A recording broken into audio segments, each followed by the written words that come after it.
Thank you, Professor. Thank you. Hello, guys. Welcome. Thank you, Professor. Again, welcome. And well, I hopefully some of you already seen me before, so welcome back. And those of you who are new, welcome to our technology workshop. What we do here is we pick these technology topics, give you like a surface level overview about these topics, and hopefully some of you can try to implement them, especially if you're trying to get into a career in software development. So my name is Jay. You have my name there on the PowerPoint presentation. At the end of the workshop, I will be sharing a few links which might help you. I do run a student community on this website called GitHub, which is something I'll be talking about today as well. You will be, anybody can participate in that discussion forum and ask questions and stay in touch with me. And of course, many of the past workshops made by me and other speakers are available on the YouTube channel of AIU. It will be a good idea for you because many of my topics are a continuation of all the things I have worked on till now. So it'll be a good idea for you if you go back and watch those videos and then watch this one once it is uploaded on the channel. So and you'll get a better perspective of what we are trying to do here. So, well, then what I'm talking about here is the topic is continuous deployment with GitHub and Vercel. So this is a fairly advanced topic. This is something which is primarily designed for developers who are already involved in software development in some way or another. And still, for the benefit of those who are only joining now, I'm going to explain some of the words that I'll be using in this presentation. The first thing is GitHub. What is GitHub? In a very simple way, to understand GitHub is how let's say you have some photos or something like that on your phone. Like for example, if you're using an Android phone and so on and so forth, or an iPhone, for example, when you have to back up your photos to something, you will be using on Android, you might be using Google Drive, you might be using Dropbox. On iPhone, of course, you'll be using the iCloud Drive and so on and so forth. So GitHub is essentially an online storage for code. So whenever you're talking about developers, coding and development and so on, coding involves hundreds and hundreds and thousands of files. Now, these files have to be backed up somewhere. And a lot of times you're not working alone. Even the smallest team will have at least one or two developers, plus you'll also have managers and other people who are part of the team. So code management is something that is very important, including backing up the code on the cloud. That is what GitHub does. So just to give you an idea, I'm going to go ahead and log into my own GitHub account, and this is how it looks. So this is the GitHub website. This is my account. If you are thinking of becoming a developer, I mean, if you are watching this workshop, I'm assuming you're thinking of some kind of a career in programming and software development. If so, it is imperative that you go ahead and get yourself an account on GitHub. This is how my GitHub account looks. You can see here, these are all my projects here. These are all my open source projects. You can see that majority of them are designed for students. This is the free community I was talking about. So if you have any questions, this is where you'll come. And if you're a GitHub person, and if you're thinking of learning coding in something, please go ahead and visit my GitHub account. And you can always follow me and stay in touch with new courses and code that I keep adding anyway. So GitHub is very important for today's topic. We are talking about deployment. And in order to do what we are trying to do, what I'm trying to explain here, you must have a GitHub account. And second thing, you must be familiar on how to use GitHub. I've made a bunch of videos about GitHub. As I said, I've discussed this in the previous videos. Hopefully, you will check it out. And I'll be sharing some GitHub video links as well at the end of the presentation. So that's the first thing. Okay, that's the first thing about continuous deployment, which is a little bit of familiarity about GitHub. This is how GitHub looks like. It is used for code management. Let me go to the next word I'm using. I'm talking about what is called as a continuous deployment. It's actually two words here. One is deployment, and the second one is continuous. So they're actually two separate words here, and we'll be talking about them separately, and then we are going to kind of merge them together. But before I jump into that, Professor, do you have any questions about when I showed you the GitHub thing? Is that clear? Does that make sense to you, Professor? You know, when I talked about the GitHub thing.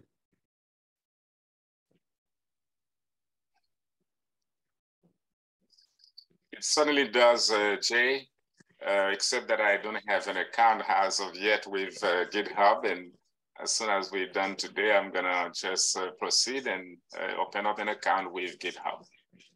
That sounds good, Professor. And don't forget to follow me, sir. I'll be honored if you could follow me once you create the account. So thank you for doing that, Professor. I will. All right, guys.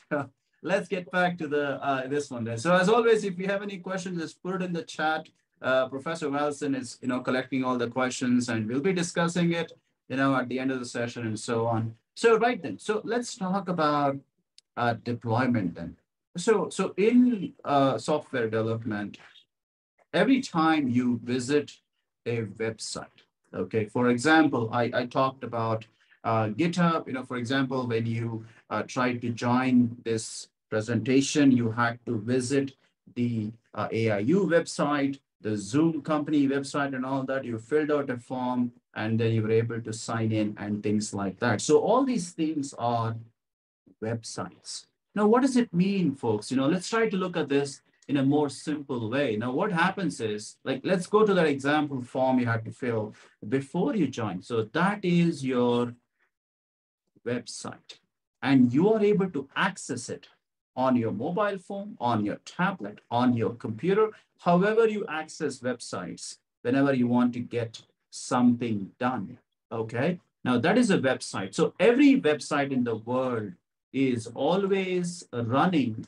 on a web server. So don't forget this part, okay? Just because you have a website, it doesn't mean it lives in isolation. It is actually running in what is called as a web server. And these days, almost every website runs on the cloud.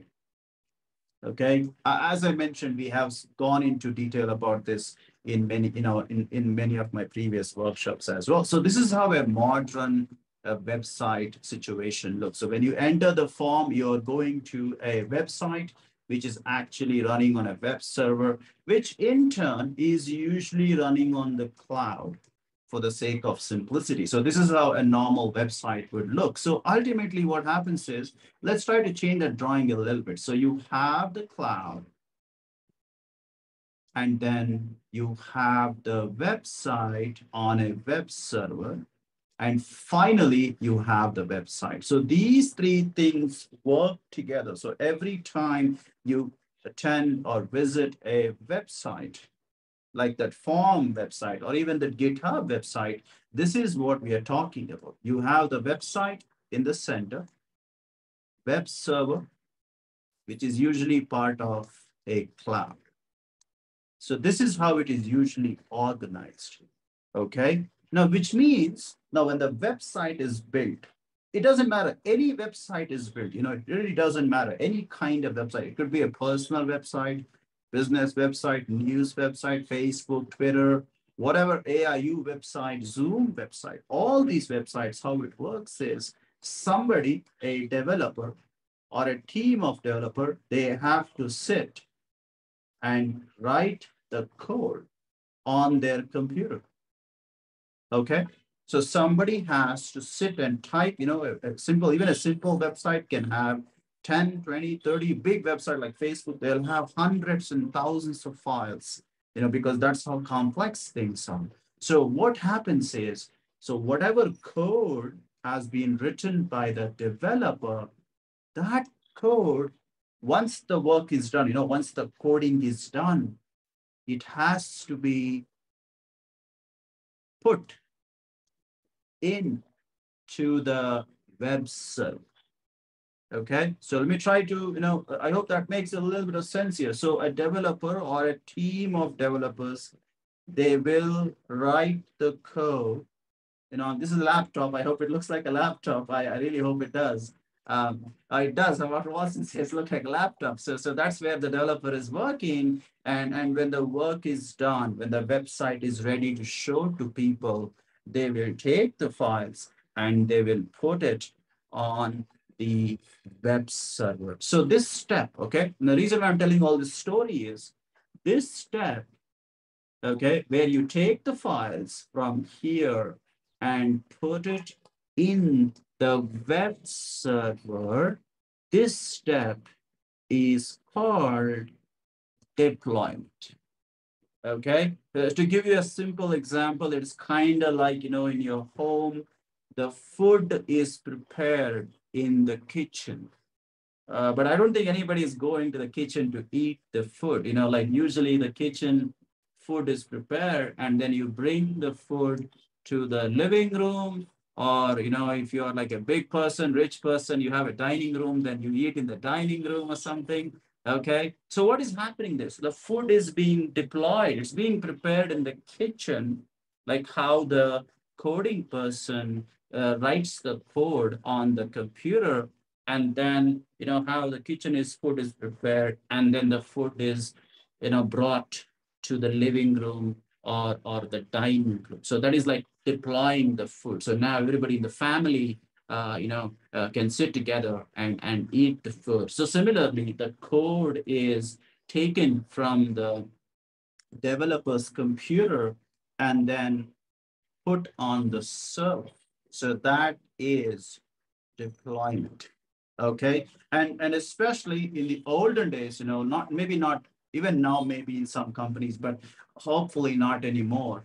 What happens is, what used to happen, at least like when I was younger, I mean, now of course I'm aging out, it happens to everybody. So when I was younger, what we used to do is we had to connect, we had to connect from the developer computer. Let me just write on the drawing here. So what we had to do was we had to go from the developer computer here, and we had to manually, okay, that's the key word here. And I'm going to talk about automation in a few seconds.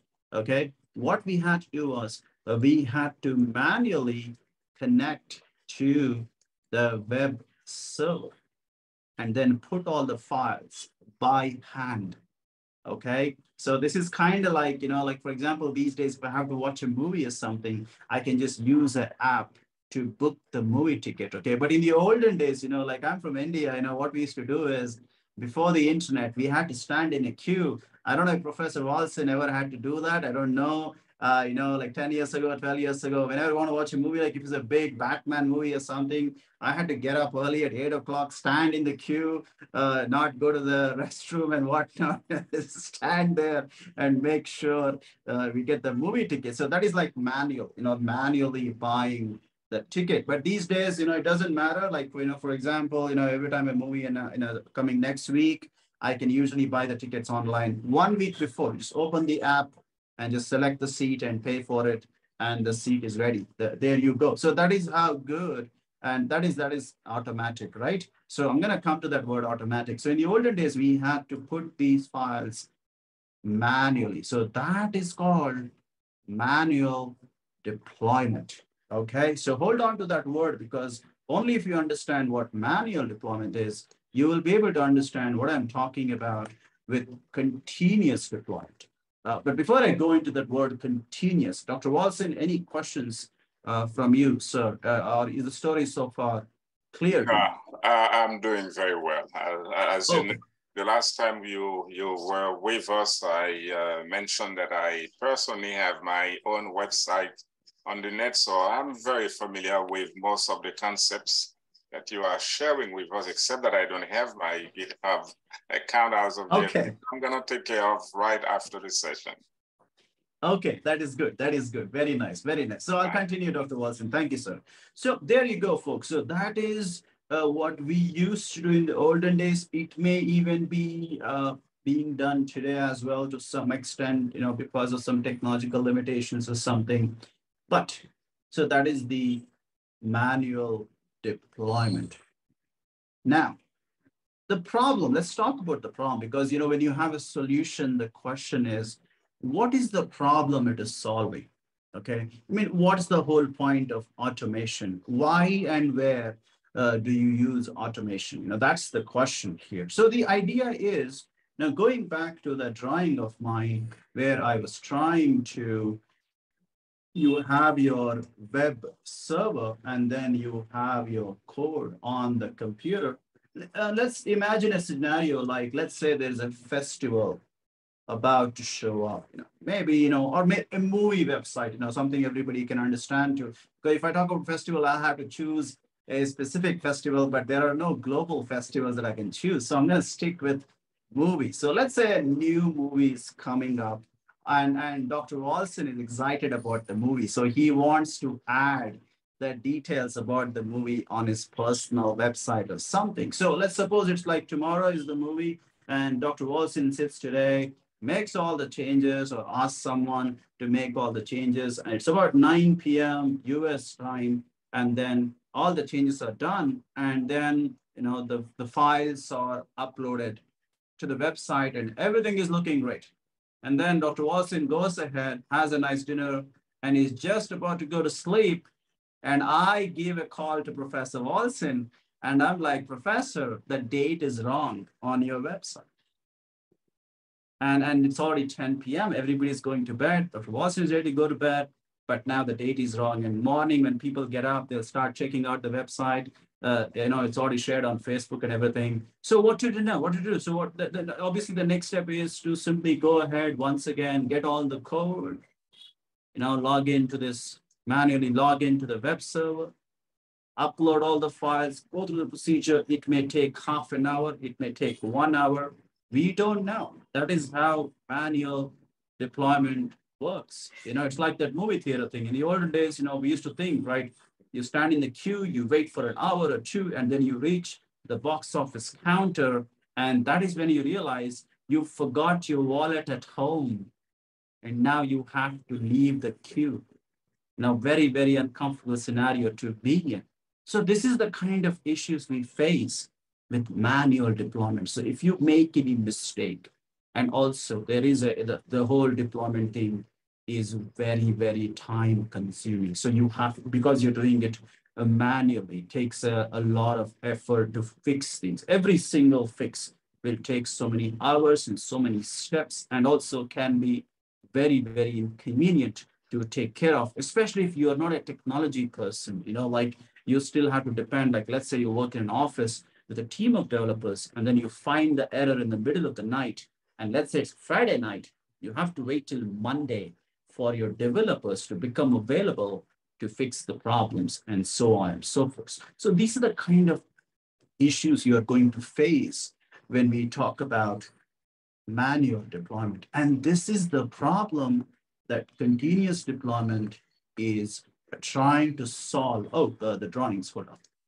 This is the problem that continuous deployment solves all the time.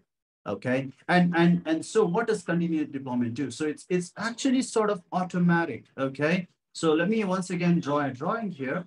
So same scenario, Dr. Watson is excited for a movie, and he has a website on a web server. And then what is happening is the code is actually on GitHub. See, that's the whole thing about automation. The code is no longer on a specific computer. So that is why I spent some time showing to you and talking to you about GitHub. So the way it works is you have your laptop, okay, which has the code, all right? Every time you do some coding, whether it is you or your developer and so on, the code is getting pushed from your computer to GitHub. And the best part is because this is online, okay, there are multiple developers working and sending code to GitHub. See, this is the best thing about GitHub and of course, continuous deployment. A team can work together. And this is why I tell in every workshop, if you're thinking about a career in software development, coding, and so on and so forth, you have to ensure you have a GitHub account and you're familiar on how to use GitHub and you start putting your projects on GitHub. GitHub is like a passport for developers. Whenever somebody's trying to hire me or recruit me for a project, even when AIU reached out to me, the first thing I do is I always show them, my GitHub account so they can see that I'm a serious developer and that I have a lot of code already on the screen. So GitHub is literally your passport for a career in software development. So what happens in continuous deployment is all your code ends up on GitHub. Of course, just because it's there on GitHub doesn't mean the code is public. Some people get worried like, oh my God, everybody can see what I'm doing. And not really, just like how you can make your photos private or public on Google Drive or iCloud Drive and stuff like that. Here also, you have an option on GitHub to make your code software public and private. I do both. I have a lot of projects which I build and share with my students. So that is a public code. I also work for customers and clients. That is obviously, it's going to be a private code. So both options are available. So what happens in continuous deployment is your code is already on GitHub, and then we use what are called as deployment agents. If some of you have a notebook and pen with you, which I think is a good idea, whenever you attend a workshop or a classroom session, always have a pen and paper. I know you have tablets and all these days, but still, nothing beats the comfort and convenience of making notes in a notepad and a pen. So if you're making notes, then the word you want to make a note of is deployment agents. Okay, so there are many different brands available for deploying things. And also we'll be using one of those deployment agents, which are automated, so no human being involved. So what these automated agents will do is they will take the code and push it into the web server. Okay, so that is where you have the word continuous deployment. So how does it work really? So the idea is, let's go back to my scenario where Dr. Watson is excited about a movie and is trying to put those movie files on his website. So he's ready, his team is ready, the code is ready. Once the code is ready, what happens is the code is taken. Let me just draw one more time. So you have the website. Okay, don't forget the website is part of the web server, which is of course part of the cloud wherever it is running. And then in the center, you have GitHub. Here we go. And then we have the code. So here, because we are talking about continuous deployment, once the work is done by Dr. Watson will push all the code to GitHub here, and then the code, once the files are ready, there will be a trigger. Okay, there will be a trigger because you can't just deploy every time. There must be a specific trigger. And when that trigger is activated, the files are automatically pushed, okay, or deployed into the web site, which is inside the web server, which is inside the cloud. So which means, so let's go back to the scenario I talked about, like some mistake was made, like, 9 p.m., Dr. Watson makes the changes and it's deployed. And then, just before he's going to bed, I give him a call and like, oh, Professor Watson, I'm sorry, sir, the date is wrong. Now, this is the best part. Now, you can, because you have GitHub on your mobile phone or tablet, if it's a simple mistake, like just the date is like, It's supposed to be 2023, and it says, let's say 2053. Just one letter is the problem. So you can actually, Dr. Walson could literally open the GitHub app on his phone, change the letter, even though he's not, maybe let's say he's not the main coder or something. He can simply change that letter 5 into letter 2, because that was the only problem, just one letter, and all from his mobile phone. Not, he doesn't even need a laptop or something. So just make that small change, and the moment that change is made, the code is automatically, whatever changes are done, it gets automatically deployed by the deployment agent onto the website. So whatever issue I was complaining about, from wherever, Dr. Watson is about to go to the bed, so he can just open his phone from his couch or bed, make the small change, just 2 minutes, 30 seconds, and then the automation deployment agent will take care of the rest. So that is the beauty of continuous deployment. And this is so important. Let me just go back to the PowerPoint here. So this is kind of very important for students, because this workshop is, of course, for students who are pursuing a career in software development. Now, please understand, as you are a student, you will be building. And if you're not building, you should be building, because you're a student. Nothing tells your future employers and anybody, your future clients, how good or bad you are as a developer, other than to showcase what you have to show to people, and so on and so forth. So the idea is, as a student, every semester, every month, in fact, you should be building new and new projects. And then, of course, the projects, I never feel projects are not supposed to be a one-time thing. A project is something you work on regularly. Very important, building your portfolio.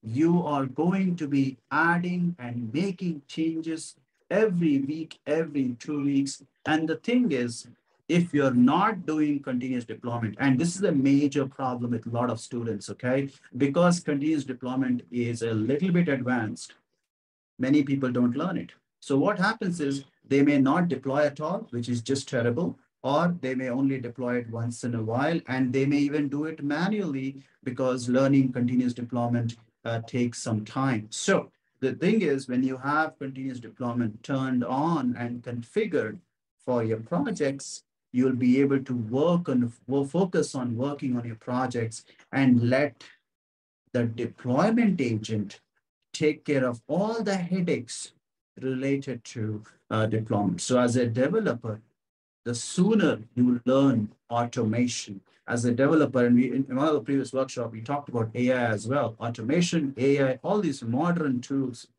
the sooner you learn these things, the better developer you become, because these are the skills that companies are expecting from you. It doesn't, it's not like you have to wait till you reach the final year or something to learn these skills. Especially now, many of these steps, many of these technologies have become very simple. They reach maturity, so you can learn them faster and easier. And all these things are free. Every brand I'm talking about in this course is all the technologies are free. So there's no excuse why you shouldn't be learning them. So there you go, my dear students. So that is continuous deployment. Code, GitHub, and then web server on the cloud.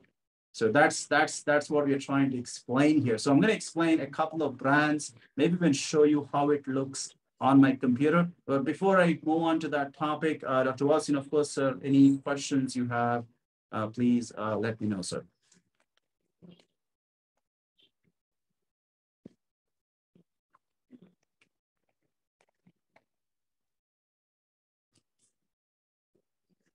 Dr. Watson, sir, your microphone, it's... I'm so sorry. I was saying that I don't have a question of my own, but earlier on the chat line, I did spot a question from a participant. I'm kind of assuming that you have already addressed that topic, but let me convey that to you again. the participant was asking about the manual of deployment, and what the attendee said, which I did not understand myself, and I'm asking you to try to get to the bottom of that topic. What he was saying is the practice of manual deployment can be rough, which means extremely difficult. So let me hear what your stand is on that topic, that manual deployment is rough. Right. So because that is how, when I started my career, Professor, I'm talking like, 8 or 6 years ago, that is how we used to do things. It is more like, how do you say, it is actually, a lot of people do manual deployment mainly because it is kind of easy, but the problem is a human being is involved in doing it, which means, one, you need to have the developer doing it. So let's say if your developer is on holiday or it's a weekend, then you can't do it at all. And then if you are trying to do it yourself, let's say if in a small company or something, that if it's a weekend, the developers are at home and the company manager is trying to do something. And obviously the company manager does not know anything about these tools. Maybe he's speaking to the developer on the phone or something like that. And then the thing is, even an experienced developer, instead of focusing on coding, he's spending all his time on deployment, which can take half an hour or 1 hour, and so on and so forth. And let's not forget, Professor, when you're talking about deployment and web servers, obviously we are talking about sharing username, password, access, and all those things. So let's say you have it's a weekend, and then you're sitting at the office, the manager is like, okay, I need to do this. And now he's like asking him to send a password or something on WhatsApp or something like that. But now that is there on his phone, and somebody, let's say it's bad luck, the phone is hacked. Now, what if that's a company server and the username, password, and all is just there for anybody to just look at it and take advantage of? So when I'm talking about difficult, I'm not talking about the physical difficulty. I'm mainly talking about, there are more and more hands involved, which means there is more scope for something to go horribly wrong. And also the amount of time consumed, like if, let's say, if a deployment, there are like 5 mistakes in a day, that's 5 deployments. So let's say each deployment takes 1 hour. So 5 deployments is 5 hours. Now you tell me, Professor, you're paying your developers a lot of money. Instead of working on software, they're wasting their time on deployment. So that 5 hours is money spent on something which can be automated, and errors are usually zero. And safety, nobody's gonna, they can't steal your password from a secure deployment agent, because that's not a real human being anyway. Okay. I have 2 questions on the chat line, but before we go to the chat line, let's see what Karen and Bruce has for us. Karen. Hi, can you hear me? Very well. I can. Please go ahead. Okay, great. My question is, post-deployment, how do you do load tests? So for example, if you are merely having a system which has like Excel sheets, so you can upload an Excel sheet with like up to 400% of the expected load. But if you are deploying a website, how do you simulate, what tool do you use to simulate up to 400% of the daily traffic visits? Because you can't have like all your programmers then clicking entry, right, at the same time. Do you have a tool for this? Right.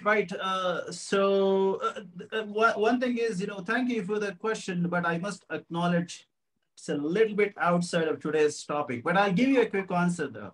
So back when I was, the last project I was working on, we had an API server, which we had deployed on client location, and we are trying to figure out the ideal server capacity, because on the cloud, obviously the more server capacity equals a higher price. So we had to find a good balance between what is the right amount of the server without losing our customer. So that is the kind of scenario where we had to do load testing of our API server. So what we ultimately did was there was this software called, I'm showing it on the screen right now. We ended up using a software called JMeter. So this is what I would recommend for API server testing, but I cannot really think of anything as such for website testing because I am not really in that field of website testing. So for API server, that is something I do for a living. This is what we use, man. So that's the best answer I can come up with. Sorry, you mentioned that you were building the AIU website, right? Correct? Oh, no, that was just an example. We are just trying to pick up a scenario. Yeah, it was just based on the example. So for example, if you're doing any deployments on the AIU website, which is a live www, then how do you test the load, the expected load of students? Because you're watching lectures and each lecture is like 30 minutes on the AIU website. So as a developer, before you deploy any changes to even the UI, how do you test the expected student load? Sort of So like that an is the impact thing, testing. usually what we should do, again, I'm not specifically into websites, because normally what we do is we kind of just go ahead and, wait for, I know this is the kind of wrong way, but we simply literally just wait for the website to crash based on some event. That is pretty much what we did. That's all we really did, really, because we didn't actually use any specific load testing for websites or such. And again, my information could be outdated because I'm not in that industry. All right. Okay. So I've done deployments, but load testing itself, my knowledge is limited to API testing. I didn't have an occasion to do load testing on websites, mostly because it never came up in my experience. Like, for example, we had our company website. What we did was we usually sort of put our website on a CDN. I don't know if that makes sense. CDN is a content developer network. So we would usually just use a content delivery network and go on some kind of a business plan, and they would usually just allow us any number of users, and the website never died. So we never reached a point where we had to do that, man. I know that's not the best answer, but that's what I've seen in my life. Okay. Thank you very much for your response. Thank you very much for your question, Karen. We're gonna proceed in a second with you, Jay, but I promise to go quickly into the chat line, and there is a pending question from Damien Cabaret. The question has two prongs.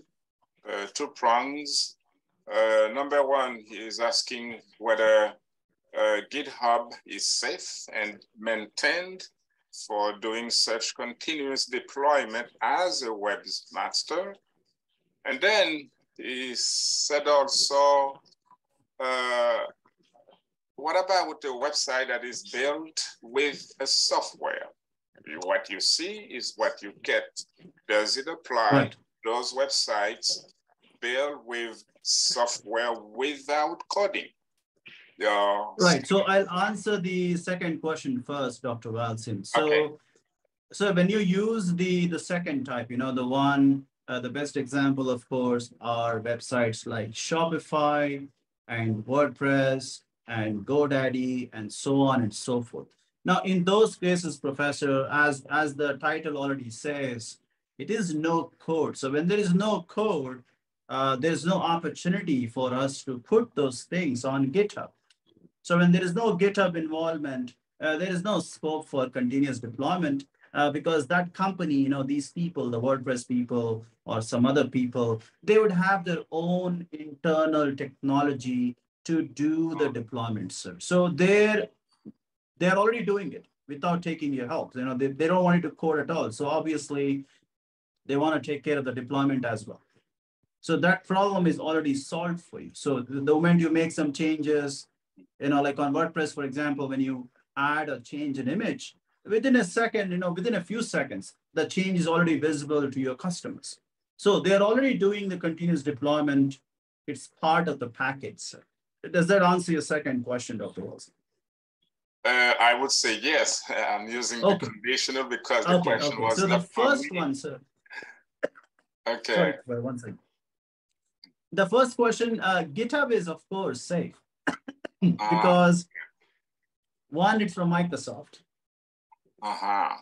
So there is that. And second thing, I've been using it for so many years, and almost every company keeps their code on GitHub. So as safe as anything can be in the world. Okay. One more thing though, Dr. Watson, please understand, sir, like when we talk about things like GitHub, the code is only as safe as you secure your account. Like for example, you may have a lot of personal things in your phone, but if you keep using the PIN code as 0000, it's not the phone's fault that your friend guessed the PIN code. I mean, it's your job to put a difficult PIN code and keep it safe. So in that way, yes, sir, because the code is online, if somebody gets access to your account, so obviously your code is gone. So assuming you're keeping your account safe, then yes, I can tell as a developer, GitHub is totally safe, Professor. Okay. I was saying that those questions were read from the chat line. They were not from, okay. But I do have a question of my own. Tell me, sir. And I hope whatever response you come up with will be of use for our participants.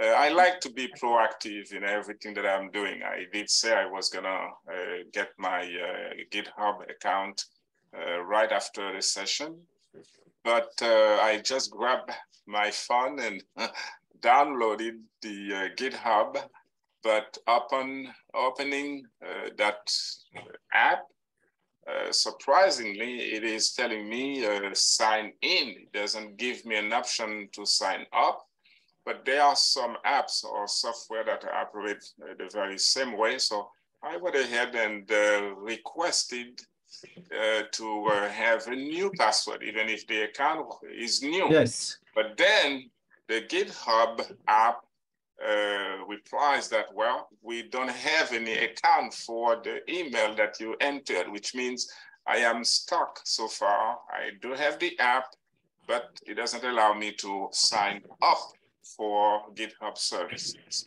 I don't know what you can say about that. So Dr. Wilson, one thing, sir, is that the one is the GitHub app, especially the mobile app, is actually kind of new. It is more of a convenience. It's kind of like you have a raincoat in your house just in case it rains and you don't have an umbrella. But nothing can replace the actual umbrella. So ideally, you would use GitHub on the website directly on a computer. I got it. And if for some reason the email address is blocked or already used, the easiest solution is just create a new email address. So that is super clear. Thank you very much. Yes, sir. Yes, sir. It's not a mobile first kind of thing, Professor. I know exactly what you're talking about. So like, for example, like sometimes I'm traveling, I feel like watching a movie, I can happily log in to my Netflix account on my mobile phone, because a lot of people use mobile phone for watching movies, which makes sense. But of course, I have my TV. I watch Netflix mostly on my TV. However, the GitHub thing, the mobile app, sir, I have to be honest, sir, I don't actually use it. Full disclosure, whenever I want to do some coding things, I turn on my computer, sit down, do the work, and then take off. And I only use it for emergencies. Like I said, there's a small mistake, like 1 or 2 letters. Only then, because I already have an account, I log in on my mobile app. Again, I prefer the iPad, sir, bigger screen, do the work, and finish it. Like if I'm really like on the move, it's an emergency or something. So hopefully that'll help your situation, sir. Definitely. Thank you very much, Jay. Okay. Professor, in that case, somebody has messaged me directly as well. So it's a quick question. The question is, web server is where we host the website. The question is from Elaine. I don't know if Elaine is still there. So that is correct. That is correct. So a web server is where you put your website. These days, majority of the time, your website would be on a web server, which is usually on a cloud service like Azure or Amazon, or if you're using something like WordPress or GoDaddy or something, then obviously whatever plan you have purchased will include a web server. People use the word hosting for it, hosting plan and things like that. So that would be your web server in that scenario. So that was one question I had here from some time. So I thought I'll just answer that, Dr. Watson. All right, guys, let me go ahead. I still have 15 minutes. Let me just wrap up a couple of two. I told you I'll show you some brands that we use for deployment. Let me just mention those brands. And then before I wrap up the workshop, I'll go ahead and show you how it looks. I don't want to show any code because I remember this one time, this one workshop when I was still new, I started showing some code and nobody could see it or make sense of it. So I'm going to not show the code anymore, but I will show you how that deployment dashboard looks like. So you will get an idea on what we work with as a developer and what you should expect. Like if you, after watching this workshop, you go and check out these things, I'll show you what to expect. So the first thing is, so in deployment, I talked about using a deployment agent, okay? So who are these deployment agents and what brand do I recommend for students? And that is where what you see on the screen is showing up. So usually whenever I'm working with my students, you'll keep an eye on the screen, hopefully. So there we go. So I have, this is the one I use whenever I'm doing any kind of deployment. So especially those of you who are thinking of working with JavaScript, Node.js, and technologies like React.js, we have made some workshops on that in the last few months. So hopefully you'll check it out on the YouTube channel of AIU and so on. So whenever I'm taking a class, whenever I'm talking about deployment and front-end development, front-end deployment, back-end deployment, and so on and so forth, I usually go ahead and use this brand called Vercel. So when you come to this website for the first time, it will look something like this. Hold on. So when you come to this website for the first time, it will look something like this. You can see there, they are using the word called ship. So that is a word which some people use for deployment. So this is a platform. Vercel is the brand that I recommend. That's the one that I use with my students, where you have the option to use the Vercel deployment agent to ship, in other words, deploy your code, website, web app, and things like that, especially JavaScript. Okay, if you're working on some other technology like .NET and C#, then obviously you have to use another agent. Like one more option which I have used in my projects is, can you open that on the screen for you? It's called GitHub Actions. So there you go. This is another agent. Now, as you can see from the title, GitHub Actions is a brand of GitHub. So GitHub is for code. GitHub Actions is the deployment agent. You can see here, automate, automate, automate. So that's what I'm talking about, automation. But today, for web developers, JavaScript developers, Node.js developers, React.js developers, HTML, those kind of developers, I obviously am going to recommend Vercel, which is a far better option for these kind of scenarios. So just like GitHub Actions, Vercel is also free.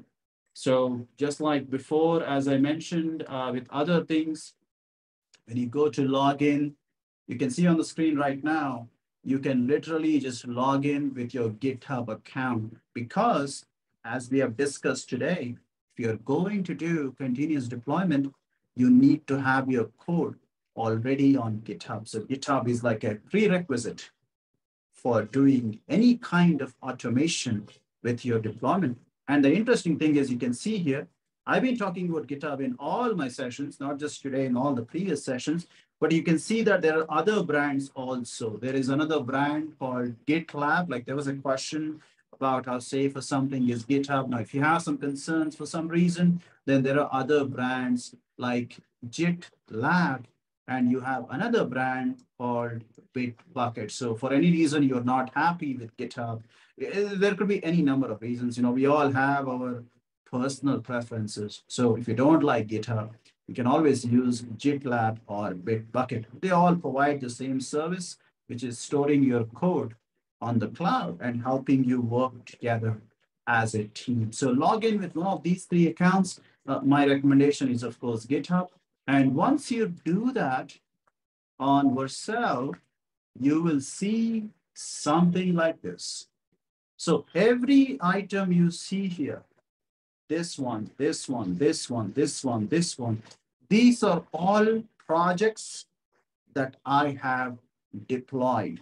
So every project here is something that I have deployed, and then it has gone and the code has been published, shipped on a website. So let me open something simple, which I can show you very easily.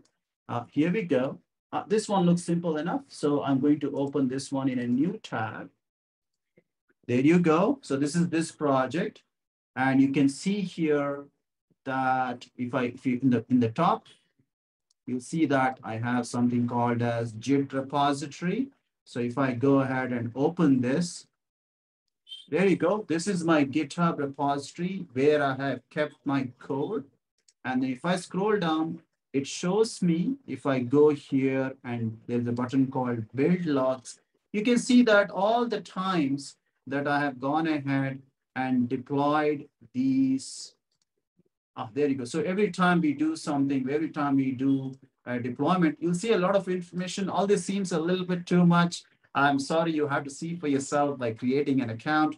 Okay. And I'll share this repository link in case you want to try yourself, look at the code and everything. Okay. So this is how a deployment looks, guys. And ultimately, it is a web app. So I can open this. You can see here.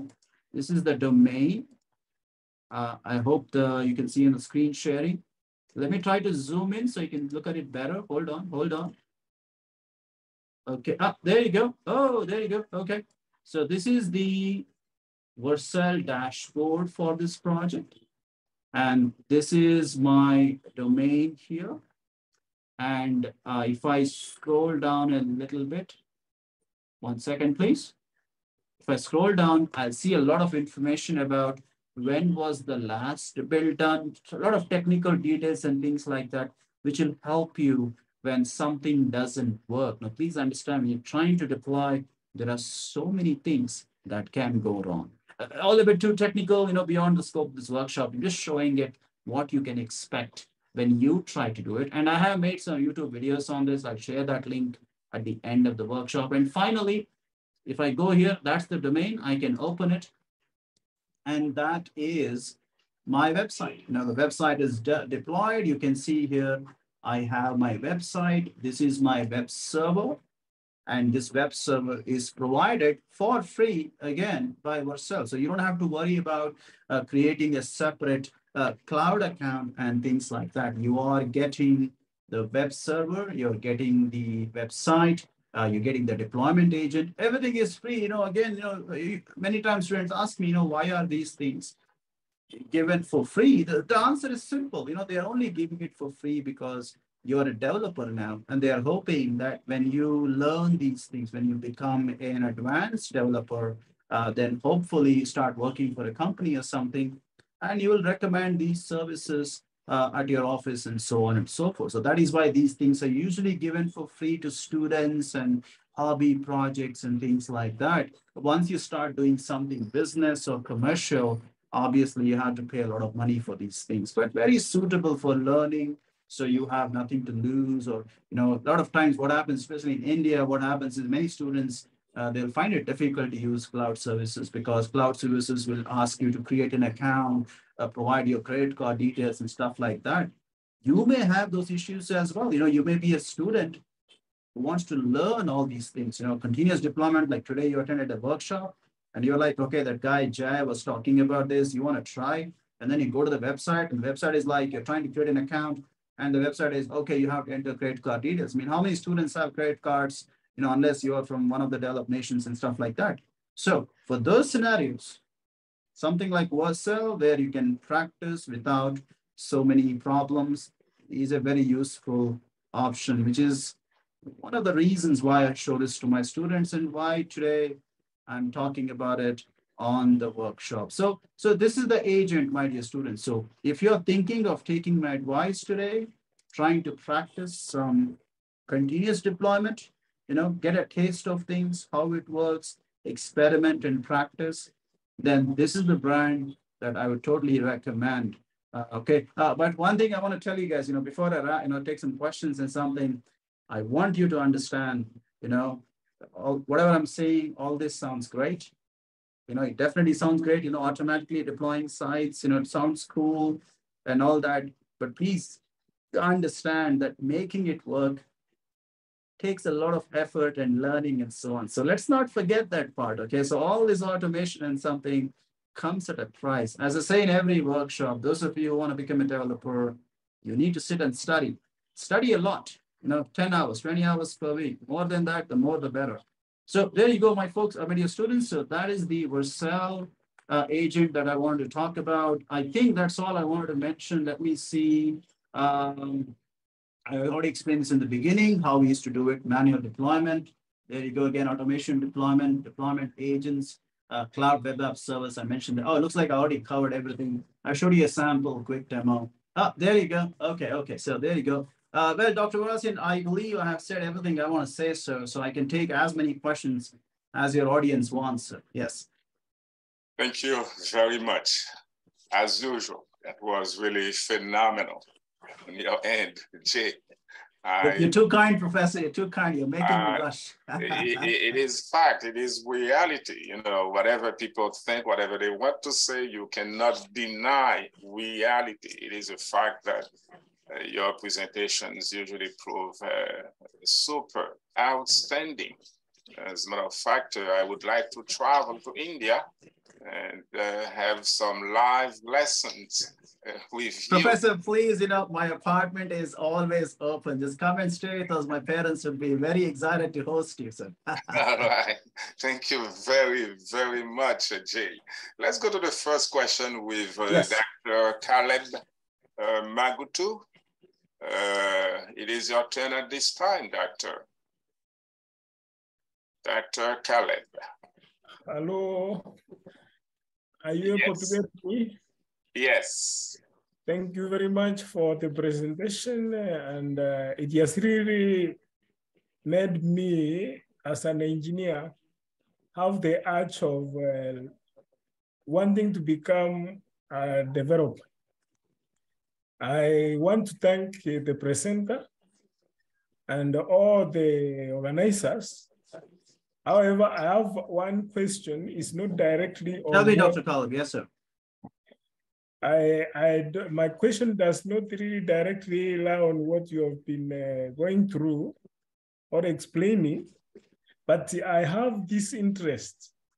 Which is the quickest way of becoming a developer? Okay. Well, that is actually a very popular question in my workshops, Dr. Caleb. So my screen is still being shared, so please keep an eye on it as I explain the answer. So my best advice to anybody who is wanting to become a developer, my recommendation is step number one, you have this website. I'm going to put this in the chat for everybody's benefit.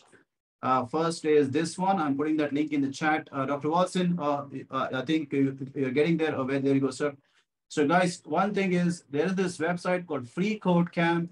Very, very popular, expertly designed and totally free. So anyone who asks me the question, like I get this question a lot, if I want to become a developer, what should I do? Then I would tell them step number one, go to Free Code Camp. Again, you have to use your GitHub account. I can't say this enough. You have to have a GitHub account, very, very important for anything in the world of developer. So what I would request you, Dr. Caleb, and everybody else who's thinking of starting the journey in software development, like free code camp is your first step. That is always going to be a first step. And here, there are many, many things. Okay, obviously it's too much. It's like a college. So I would recommend you start with one. Again, I'll put this link in the chat. First, I would request you to take care of this specific course called Responsive Web Design. And parallelly, not even one by one after another, parallelly, do the second course called as JavaScript. So I'm going to put the link as well in the chat. So this should be your very first step, Dr. Caleb and other students. Started Free Code Camp. They've been doing this for many, many years. I have benefited from it. In fact, whenever I teach my customers, my clients, I do workshop and all that, a lot of my knowledge comes from this. So get a GitHub account, log into this website, and just go through the course. And it will take you a long time. I want to mention this. It'll take you anywhere from 300 to 600 hours. It's a big course. So it's a long-term commitment. It's like, I hope I can say this, Dr. Watson, learning programming is like falling in love. So commitment, patience is needed. No, otherwise, sure, you may have a few fun dates, but that's what it's going to be. It's not going to be a lifelong relationship. So programming is like a lifelong relationship. So invest the time. This is your option. And of course, you can, as I mentioned in the PowerPoint, you can always just Google my name and you can follow me. And then, if you have any questions, I told you I have a GitHub community on my GitHub account. People come all the time. You can see here on the screen. A lot of students, they come to me, they meet me, they ask questions. Look at that. I'll help them. It's a free community. I put this link in the chat as well. So you have any questions, doubts, please come. It's an open community. I am there. I have a lot of student moderators, student volunteers helping as well. So that's another option for you, Help is always there for those who want it. That's Thank you very much. Very interesting, very important to know that we are certainly in good hands when it comes to getting assistance about any topic. Our great presenter, Jay Vijayasimha, we can get assistance by getting in touch with Jay. Thank you very much, ladies and gentlemen. We do understand that today's presentation was very technical in nature. A lot of things that you might not have understood very well. Not Jay's fault, because he has come up with scores of websites, illustrations. He has done the very, very best job possible to make the topic clear to everybody. And as a matter of fact, his contact information and websites and so many things that he has shared with us, there we go. As I speak, he just pushed the name again. He has done everything. So if you still have questions, you may just get in touch with him. Different ways to do that. Now, let me add one more thing about that question that keeps coming up all the time. Students or participants, attendees, members of the community, the AIU community, who want to have access to information presented in our live class sessions. Let me remind you, ladies and gentlemen, that there is a link that is usually shared with every participant after the session ends. And on top of that, yesterday, for example, I had a question about more than the PowerPoint presentation. The participant asked about a video. As I speak right now, the session is being broadcast live on Facebook. And if you go to Facebook at any point in time, you type in Atlantic International University, you will see scrolling down a list of all previous presentation, the actual video of every event that's going to be there for you to see at your leisure time, so you can review all the data, all the information that has been conveyed. And there we go. So I want to say thank you again very, very, very much. You are really outstanding. I love that word. Awesome. Thank you, sir. I know you might not like that. I don't like to be complimented either. This is maybe a trait of people who do a good job. I'm not doing a good job myself, but but I like the comments, sir. Thank you, Dr. Watson. I always appreciate it. Perform their tasks very well. They are usually humble, and they don't want to be told that they've done a good job. But yes, your job was really superb, Jay, and on behalf of the entire institution of Atlantic International University, and on behalf of every participant as well, I want to say thank you again, and I hope you be fully blessed, brother. I don't know if you want to add one more thing so that we can end up this. Yes.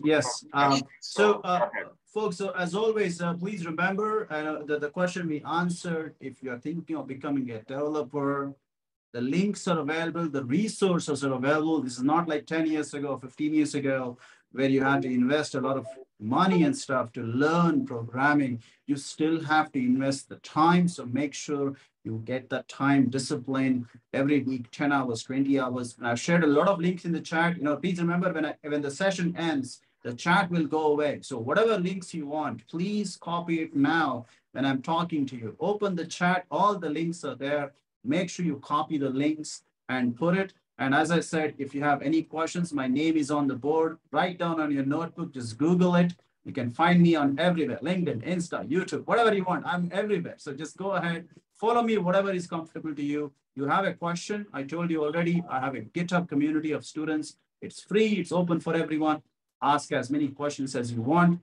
I will help out. And once again, Dr. Watson, thank you so much, sir, for giving me this opportunity. I always enjoy these things and they're so much fun. Very beautifully done, beautifully said. Thank you very much, Jay. You'll be blessed thoroughly. Thank you, sir. Thank you. Thank you so much. Each and every one of you, the participants as well.